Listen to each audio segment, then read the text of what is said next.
What if the child you thought was lost forever was standing right in front of you, hidden in the smoke of a Lagos street corner? This is the story of a grieving billionaire who, after losing his only son, stumbles on a roadside corn seller and sees on her skin the very birthmark carried down his family line.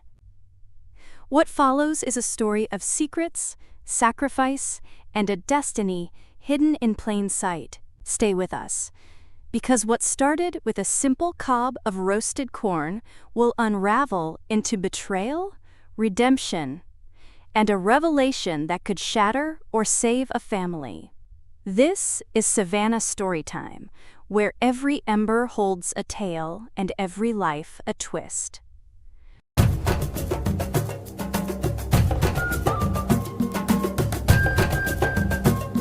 This is Amara.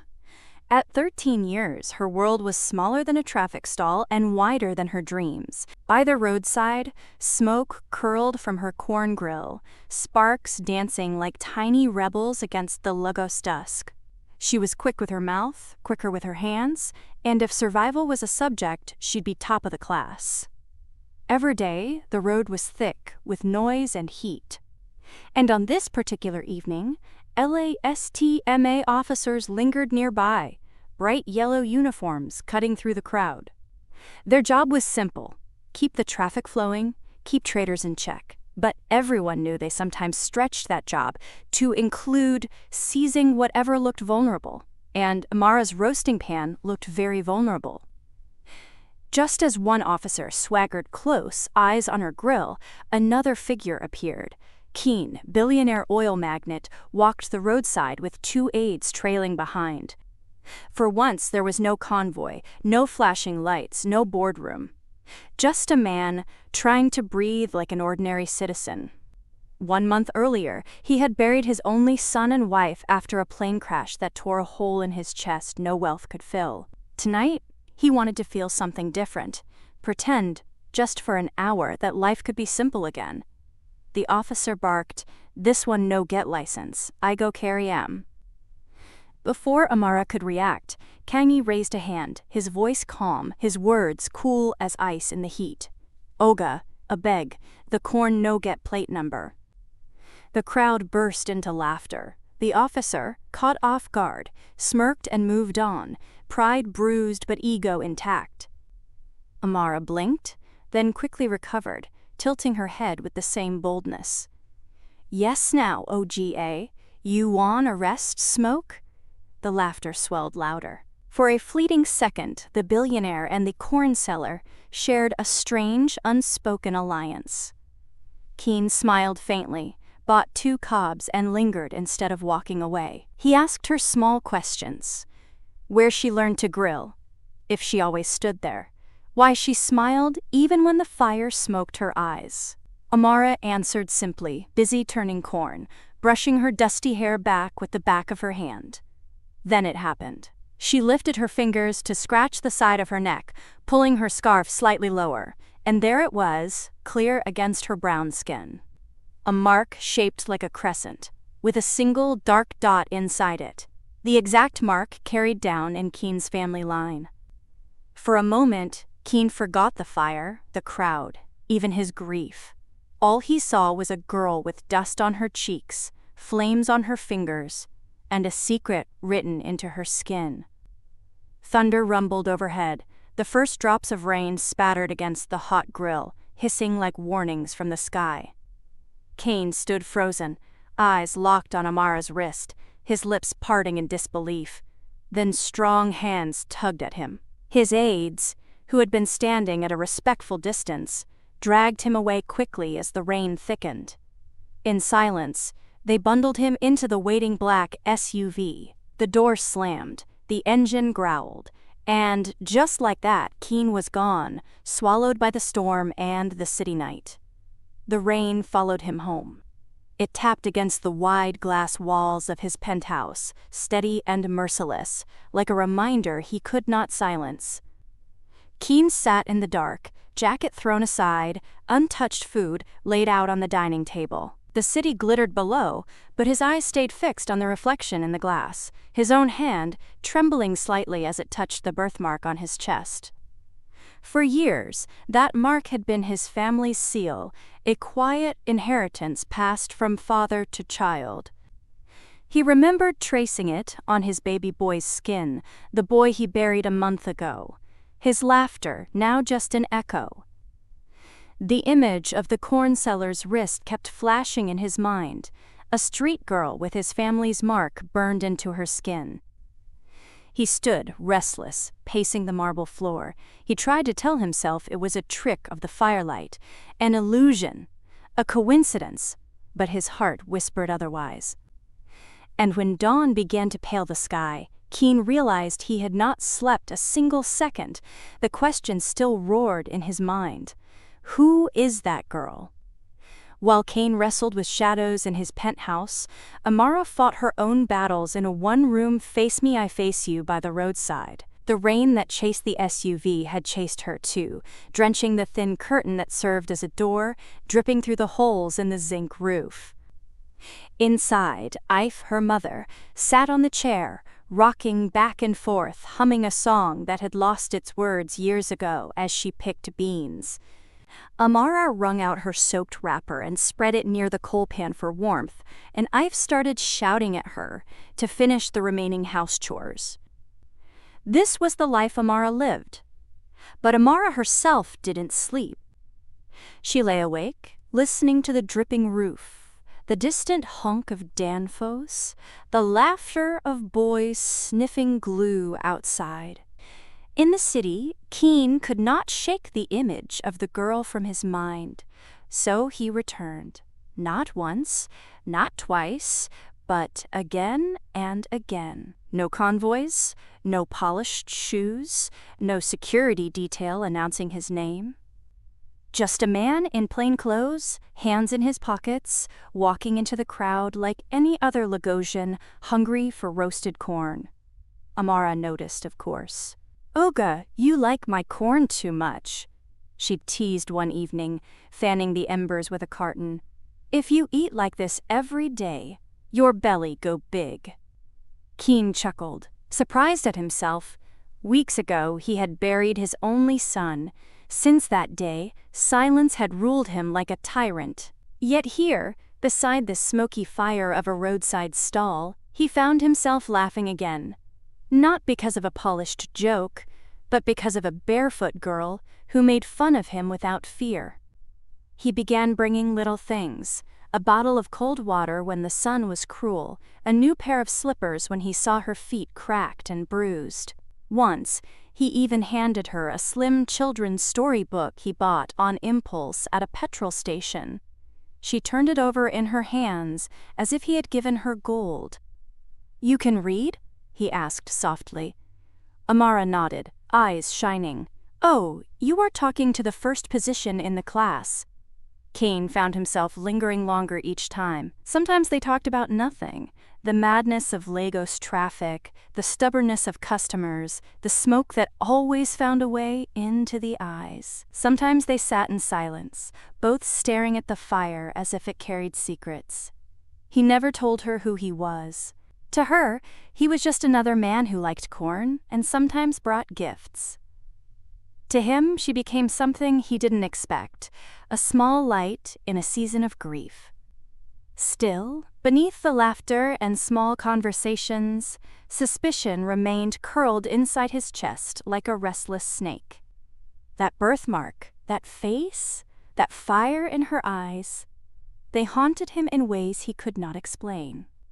One humid evening, as Kane stood at the stall sharing roasted corn with Amara, a shadow moved behind them.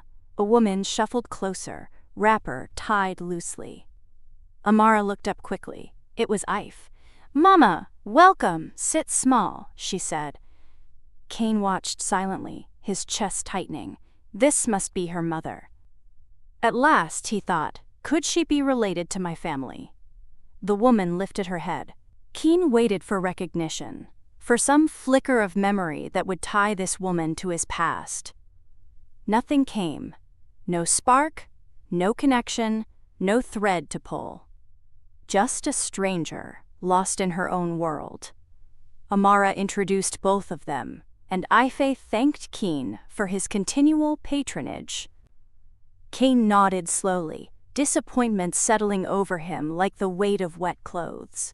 His suspicion thinned. Maybe he had imagined it all. The mark, the feeling, the strange pull toward this girl.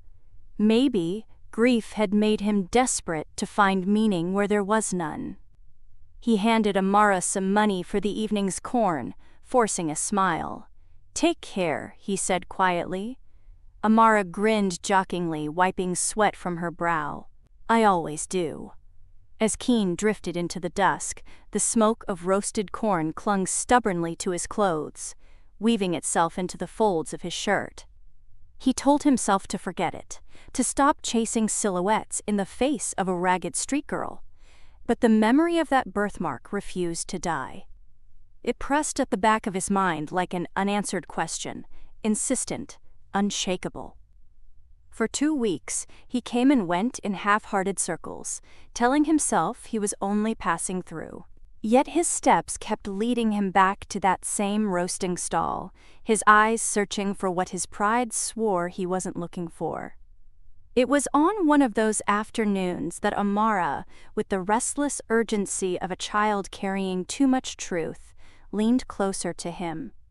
Her voice was low, the kind used for secrets that could split worlds in two. "My mother, whom you met, is not my real mother," she whispered. "I've overheard her and my grandmother talk about it. They don't want me to ever find out." The words fell like stones into Keen's chest. For a moment he couldn't breathe. A door he thought was sealed creaked open, and hope, wild, reckless hope, rushed in. But before he could steady himself, the air shifted.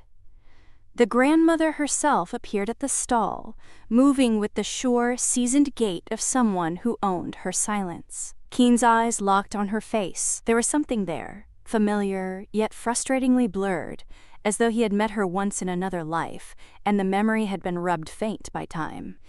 And in that smoky twilight, with Amara's confession still ringing in his ears, Kane felt the ground tilt beneath him. The truth was closer than it had ever been, but cloaked in a face he almost recognized.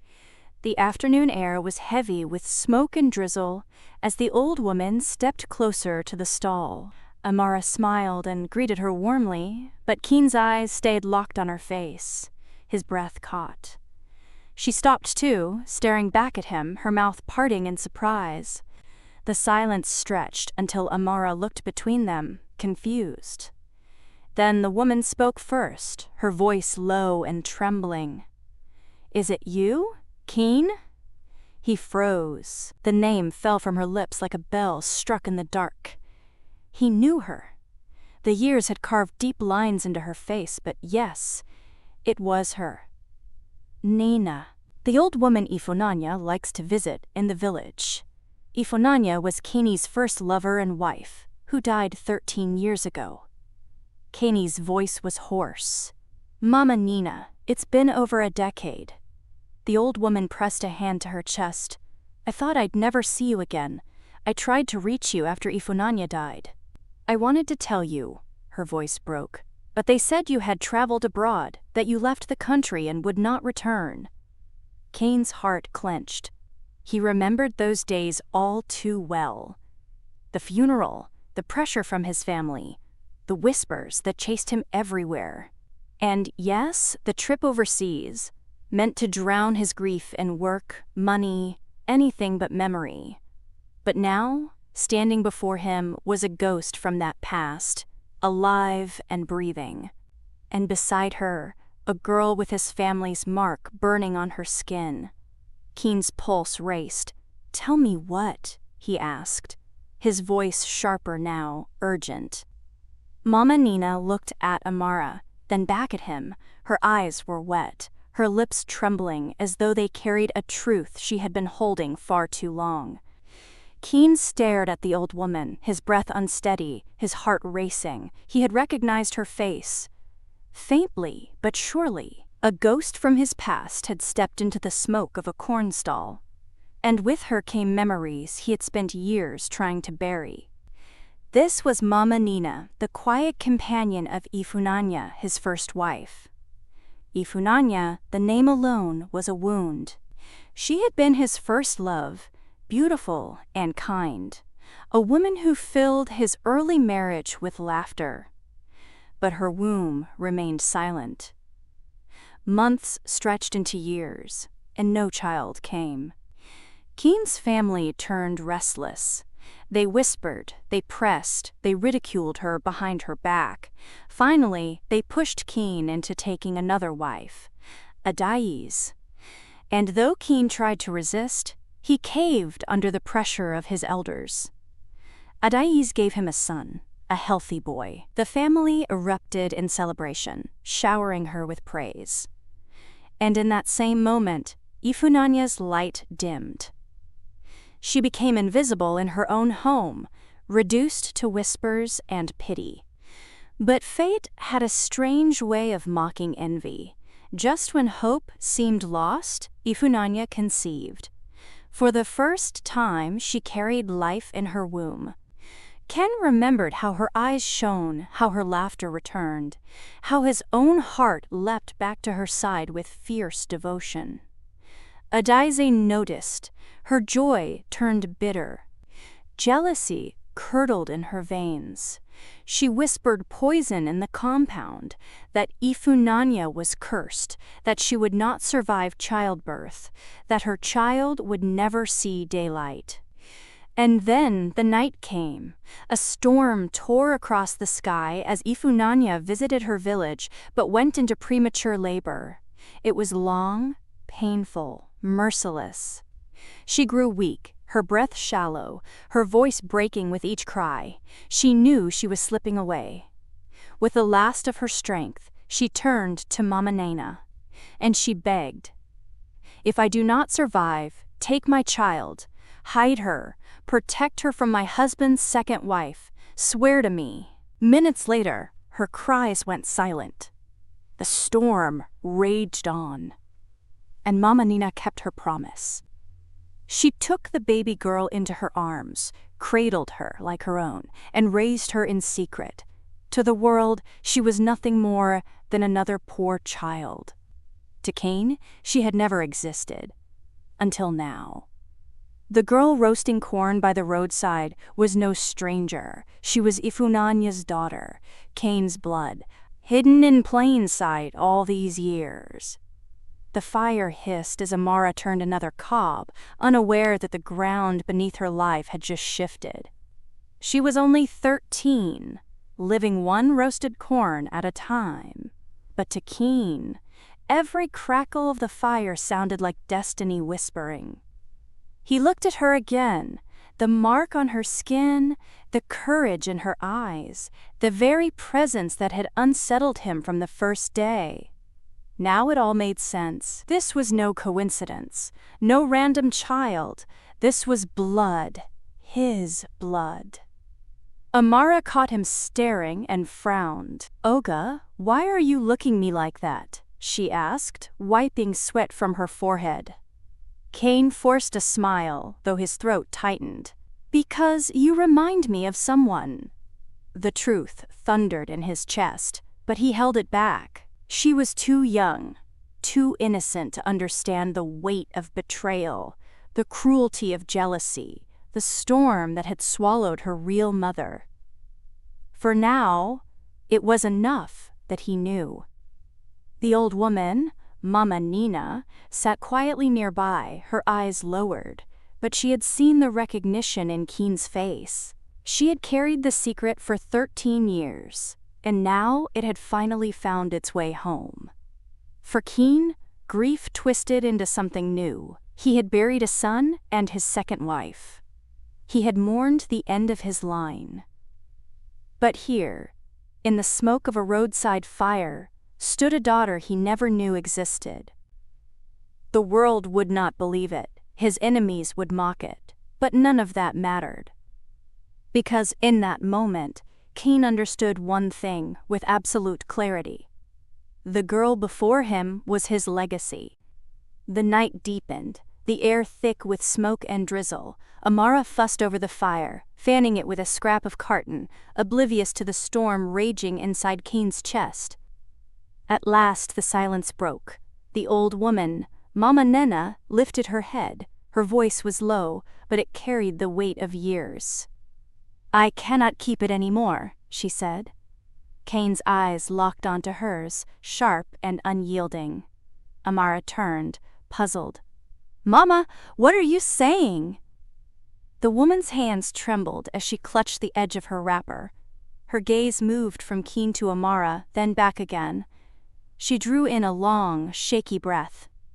"You are not hers by chance," she whispered to Amara. "You are hers by blood. You are the daughter of Ifunanya, the woman who once shared this man's name."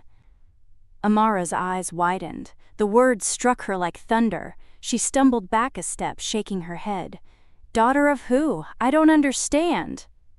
Keen sat frozen. The truth he had half guessed, half dreaded, was now laid bare in the open air, his pulse hammered, his breath shallow.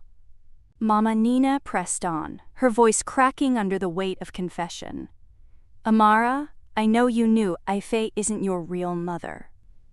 When Ifunanya went into labor that night, she feared she would not survive. She begged me to take her child, to hide her from Adaize's jealousy. She did not want her baby to grow under hatred's roof. I promised her. And when her cries went silent, I kept that promise. I took you, Amara, and raised you as my own."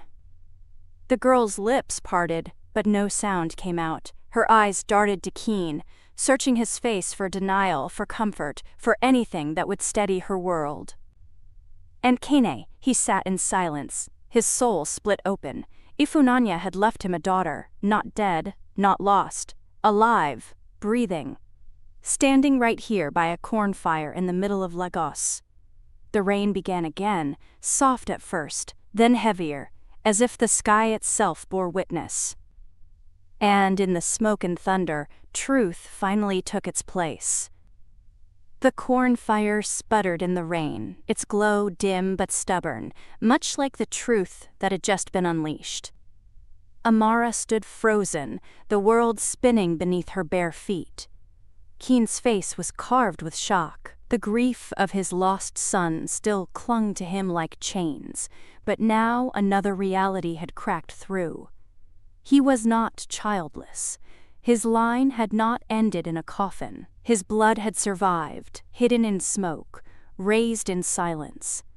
And now, hearing Mama Nena's confession, the pieces fit like shards of broken glass. Adaize had not just envied. She had hovered like a vulture, waiting for death to claim her rival. Keen pressed his palms against his knees, trying to steady himself.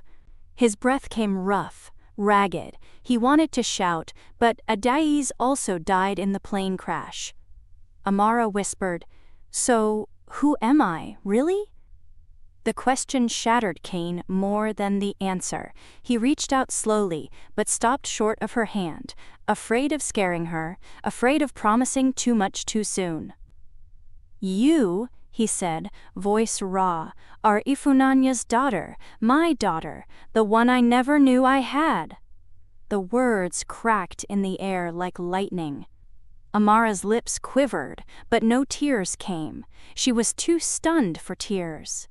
Then, after a long silence, she let out a sharp laugh, half nervous, half defiant. "Me? Your daughter? How can I be the daughter? Like, are you not poor?" The jab stung, but in its raw honesty, it split Keen wide open. He laughed, too. Laughed through the tears welling in his eyes, a broken, aching laugh that held both joy and grief. "If only you knew," he murmured, wiping his face. "If only you knew."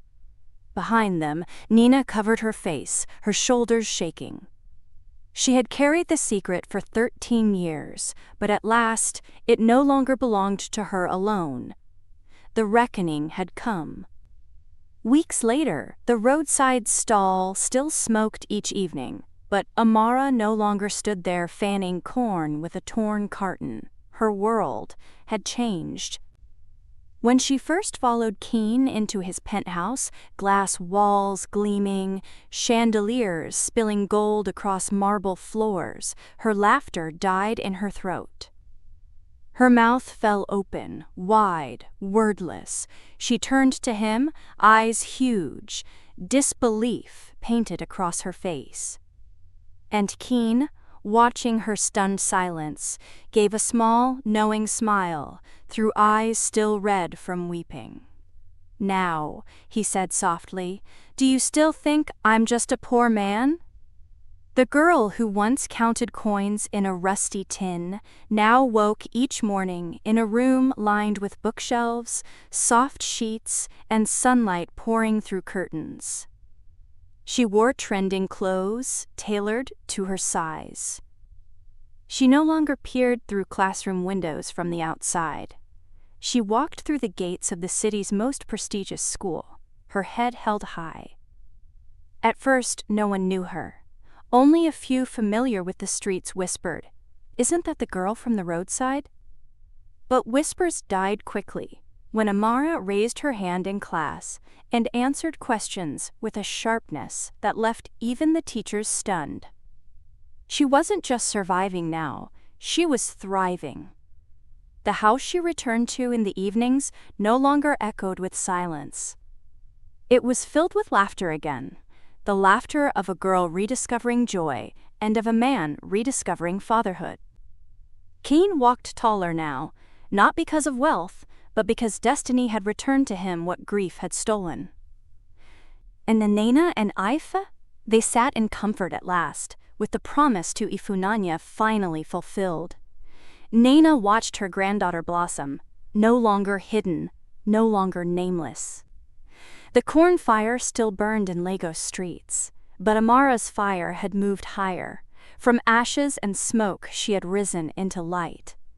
And so, from the smoke of a roadside fire, destiny revealed itself. A grieving billionaire who thought his bloodline ended in tragedy found a daughter hidden in plain sight. This story reminds us of something powerful. No child is born worthless. Every life carries potential, no matter where it begins. Love, truth, and opportunity can break cycles of poverty and silence that the world tries to force on us. If this story touched your heart, share it with someone who needs hope today. And remember, here at Savanna Storytime, we believe every ember carries a tale, and every tale carries a lesson. Thank you for watching, and don't forget to subscribe for more inspiring stories that linger long after the fire has died.